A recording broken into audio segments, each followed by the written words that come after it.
ka ba sa mga tunog na una mong narinig? Isa ka ba sa marunong gumawa nito? Humahanga ka rin ba sa mga taong may ganitong talento? Kung oo, tiyak na makakarelate ka sa istorya ang aming ibibida sa dokumentarong ito. Malawak ang larangan ng sining at pagtatanghal. Marami ang may angking kakayahang sumayaw, umawit at tumugtog ng iba't ibang instrumento. Sabi nga ng marami, basta Pinoy, talentado. Baka nga ikaw mismo na nanonood ngayon ay kayang gumawa ng mga sinabi ko. Pero ilan kaya sa atin ngayon ang may kakayahang magbigay tunog sa isang bagay na walang buhay, ngunit may kakayahang magbigay galak sa ating lahat?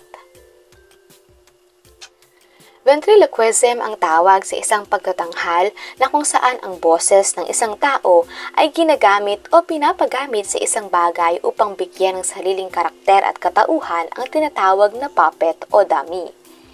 Dahil likas sa tao na gamitin ang mga mata sa paghahanap ng kung sino ang nagsasalita, hindi mahirap para sa isang ventriloquist na isagawa ang bagay na ito. Sa pamagitan kasi nito, nabibigyan ng ilusyon ng mga manonood na ang tao o bagay na bumubuka ang bibig ang siya nagsasalita o naglalabas ng tunog na ating naririnig. Alright, hello everyone. I'm Juan Lu. I'm a ventriloquist. I'm a puppeteer. And they call me the Philippine Ambassador of Puppetry. I'm the immediate past president of the Ventriloquist Society, International Ventriloquist Society Philippines. And I'm a talentadong Pinoy Hall of Famer. I started kasi in 1988 as a magician. Pagdating ng mga 2006, 2007, napansin ko sobrang dami na ng magicians eh. So sabi ko, mag-isip-isip ako ng bago. So ang mga bago noon, by that time, bubble show, mga juggling, yo-yo. Sabi ko, hindi ko yata kaya yon. So ang ginawa ko, ventriloquism. Siya si Mr. Juan Lu Lunaria, isang batikang ventriloquista. Una siyang nakilala matapos tanghaling Hall of Famer sa isang sikat na patimpalak sa telebisyon na kilala sa pagbibida ng iba't ibang klaseng talento ng mga Filipino. Siya ngayon ang ambassador ng Philippine Puppetry at tinanghal na International Ventriloquist of the Year sa buong Asia noong 2019. That time, sikat na sikat si Jeff Dunham. Yung Ahmed, alam niyo ba yun? Ahmed, the dead terrorist. So siya yung isa sa mga nag-influence sa akin to try ventriloquism. Isa pa si Terry Fator. Terry Fator naman, won America's Got Talent. Tapos dito sa Pilipinas, yung mga magagaling nating ventriloquist, si Rael, si Oni, si Ruther, tsaka si June Urbano, tsaka si Louie Lario. Ito yung mga influence ko. Sa hindi mabilang na contest, festivals at awards na mayroon siya, hindi maipagkakailang subok na ang galing at husay ni Mr. Juan Lu sa pagbibigay buhay sa kanyang mga puppet. Pag may basking gig kami, yung batteries naka-charge, yung speaker naka-charge, yung kakantahin naka-ready, ini-ensayo rin kasi. Alam mo na, public area. Hindi naman kami singer, pero kahit papano, we try our best. Kaya nag-ensayo rin. Oras, lakas, puso at abilidad.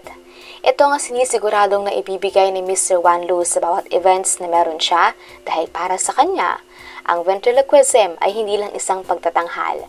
Ito ay paraan niya para makapagbigay saya sa mga bata at sa matatanda. Pag may performance ako, lalo na yung mga busking gigs ko, pag natutuwa yung mga tao, nagpapapicture sila, yung mga bata lumalapit, nakakapagod pero minsan nawawala yung pagod pag nakikita mo yung mga mukha nila. Tapos pag yung hindi kami dumating for a particular day, nagme-message sila, hinahanap nila kami, nakakatuwa rin na may nag-appreciate nung namin act. Sa maikling panahon na aming nakausap at personal na nakilala ang talentadong Pinoy na ito, nakita namin kung gaano kalaki ang puso niya sa pagbabahagi ng kanyang nakatutuwang talento. Pag Alam niyo, if you want to be a ventriloquist, if you love the art, if you like the art, madali lang. Practice lang, practice. Ngayon, may tinuturuan ako. She joined the Battle of the Judges kagabi. Si Shania. She did very well. Hindi lang siya pumunta sa second round, pero she did very well. Napili siya ni Boy Abunda eh. So yun pa lang ano na. Sabi ko sa kanya, yun pa lang you have to be happy with it na. And marami pa, sabi ko, this is just preparing you for a bigger stage, a bigger opportunity. Si Mr. Wanlu ay isang representasyon ng isang Pilipinong hindi basta-basta ang angking talento. Isa lamang siya sa milyong-milyong Pilipino na kayang magtagumpay sa paligsahan man o maging sa buhay. Nagpapatunay lamang ito na tayong mga Pilipino ay may tatak na basta usapang talento, una riyan ang mga Pinoy.